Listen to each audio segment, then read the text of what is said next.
Welcome to the Talking Tenancies podcast, brought to you by the Residential Tenancies Authority. I'm your host, Belinda High. Join me as we explore everything you need to know about renting in Queensland with experts from the RTA and industry. We're here to help make renting work for everyone.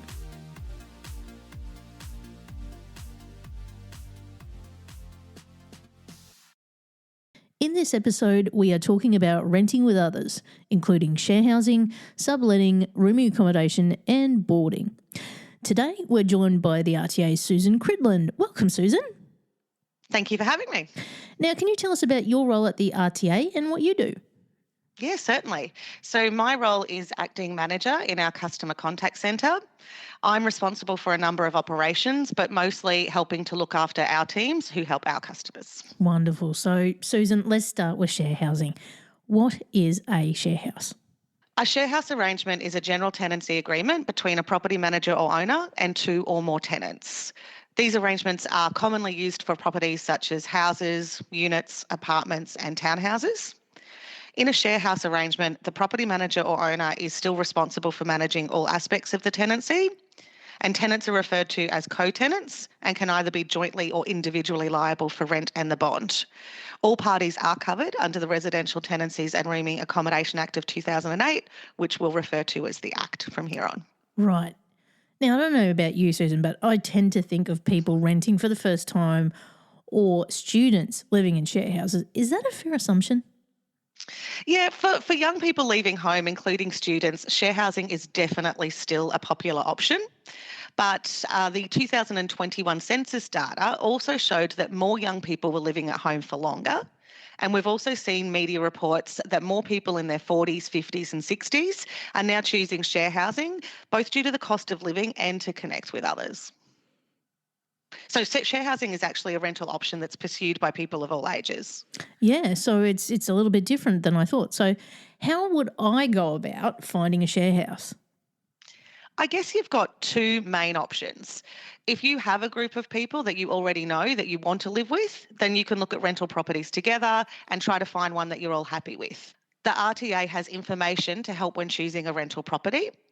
The other option is to find an existing share house that's looking for a new tenant. There are several websites that list vacant rooms in share houses. Whatever your approach, it's really important to look out for rental scams. Inspect a property in person if you can, and don't pay any money until you've received a written agreement.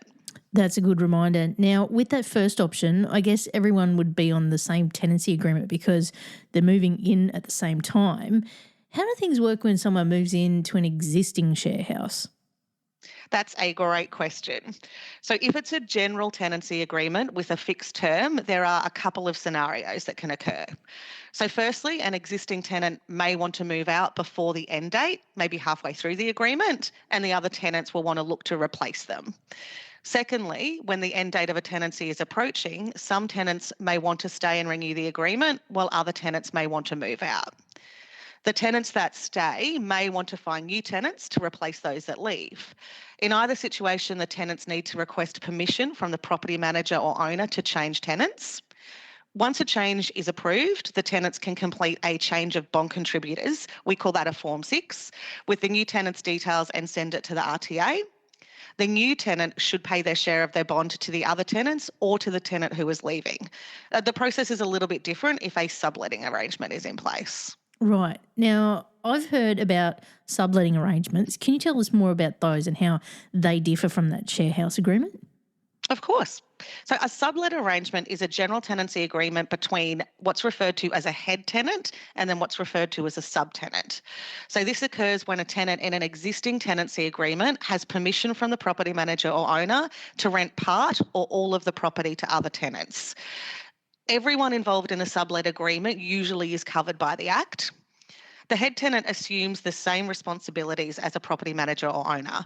So they're required to provide subtenants with a written tenancy agreement, an entry condition report, the RTA's pocket guide for tenants, houses and units, that's referred to as a Form 17A, and a receipt of any rental bond monies that are paid. A head tenant also needs to lodge any bond monies with the RTA within 10 days. A sublet may include co-tenants as well as subtenants, depending on what's been agreed to with the head tenant. If a subtenant wants to move out and finds a new subtenant to replace them, they need approval from the head tenant. Now, you mentioned a general tenancy agreement applying to those examples of share housing and subletting. What should people look out for in the agreement? If there's a general tenancy agreement in place, make sure you're clear on who is listed as a tenant on the tenancy agreement with you, because you'll be sharing the rights and responsibilities of the tenancies with them. This also means that if they damage something or they don't pay the rent, you could be responsible. Now, are there any red flags we should look out for when people are share housing? Well, we talked about when someone moves out earlier. So I guess in that example, I was thinking of the ideal scenario where all the tenants get on well, communicate with each other, and manage the change in tenancy so that there's no shortfall in the rent. Unfortunately, it doesn't always happen like that. If a tenant does move out and they stop paying rent and they can't be contacted, then the remaining tenants are going to have to make up the difference. And that's because rent is due from the household, not from the individual tenants. The RTA is also unable to help resolve rent issues between tenants. Hopefully, in that situation, the remaining tenants can find a new housemate quickly and get the property manager or owner's approval for them to move in. That way, they're only going to be paying more rent for a short period. Yeah, and I guess it comes back to everyone sharing the rights and responsibilities of the tenancy, right? Exactly. And the other thing that can come up is bills. Things like the electricity and internet are often in one person's name, so that person can end up being responsible if others don't pay their share. The best approach to preventing issues is to talk to your housemates at the start of the tenancy about how you're going to share the costs, just to make sure that everyone is on the same page. Yeah, and I suppose rooming accommodation is another tenancy type that sometimes has similarities with share house living. How do those agreements work, and what is the difference? The big difference with rooming accommodation is that each resident will have their own rooming accommodation agreement with the property manager or provider, unlike share house arrangements, where multiple co-tenants are covered by one agreement for a property. Residents will have their own room, but share common rooms and facilities such as kitchens and bathrooms with other residents. And rooming accommodation includes boarding houses, supported accommodation services, and some types of student accommodation. It also includes properties where the owner or the occupier lives and rents out 4 or more rooms. Now, that last example there is interesting. So, for example, if I was to rent a room in a house where the owner lives and they were renting out less than 4 rooms, how does that work? So that may actually be a boarding or lodging arrangement, or another exemption where you rent a room but you're not considered a tenant or a resident under the Act. Right. The owner is responsible for managing all aspects of a boarding or lodging arrangement, which is covered by common law rather than the Act. Although none of the parties are covered under the Act, it's really important that everyone knows any bond monies paid must still be lodged with the RTA. If you're renting out a granny flat or any other self-contained secondary dwelling instead of a room, that can be a bit different and the Act might apply. So the RTA has a guide to owners occupiers renting out rooms that provides more information. It is important to note that boarding is different to living in a boarding house, which is a type of rooming accommodation. Okay, so you found the property, got the agreement sorted and moved in. What are some tips people can follow to help ensure a positive and respectful household, particularly with people you may not know well? Well, when living with other people, it's important to communicate living arrangement expectations as soon as possible to ensure a safe, respectful, and happy environment. If needed, tenants can draft their own written agreements outlining general house rules and responsibilities that everyone agrees to. And that can include rental obligations, shared bills, cleaning, shared amenities, guests and visitors, pets and children, communication and conflict resolution. If you're living in rooming accommodation, they will have house rules for you to refer to. There's some really good tips and they're good to know because there's nothing worse than getting into a tenancy like that and then it just goes bad. So what if you want to move out of a share house midway through the lease? There's a couple of options for a general tenancy agreement, all of which need property manager or owner's permission. One is that the tenants can remove you from the current agreement and continue the tenancy without you. This needs to be agreed to in writing. Alternatively, the tenants can find someone to replace you, providing that everyone agrees in writing to transfer your part of the tenancy to the new tenants. You'll also need to follow the process to change bond contributors, as we talked about earlier. Yeah. And, as I was alluding to, how about if there's an issue during the tenancy?